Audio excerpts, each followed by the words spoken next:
The old paradigm of blind engagement with China simply won't get it done. We must induce China to change in more creative and assertive ways. We can't treat this incarnation of China as a normal country, but I call on every leader of every nation to start by doing what America has done. U.S. Secretary of State Mike Pompeo launched a fusillade of ill-founded attacks against China in his recent speech at the Richard Nixon Presidential Library.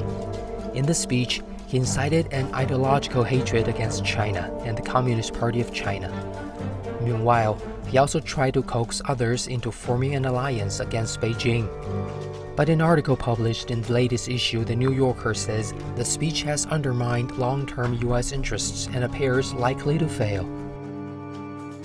The article quotes former U.S. Ambassador to China, Stapleton Roy, as saying that to mindlessly hurl yourself against China is a misunderstanding of the situation in China. Roy also says that many of America's old friends in the Asia-Pacific region have more trade with China than with the United States, pointing out that U.S. allies do not want confrontation, and a U.S. Cold War with China could be quite lonely.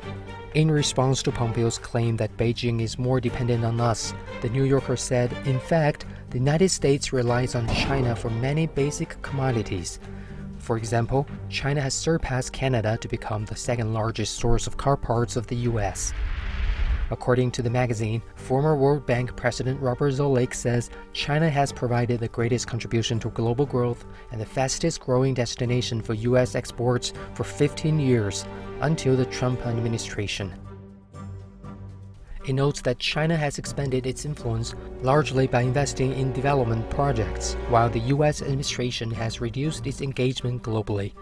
In the article, Asia specialist Kirk Campbell says the U.S. is really plummeting down a staircase towards an extraordinary competitive, confrontational set of relations which will have consequences that are very difficult to predict.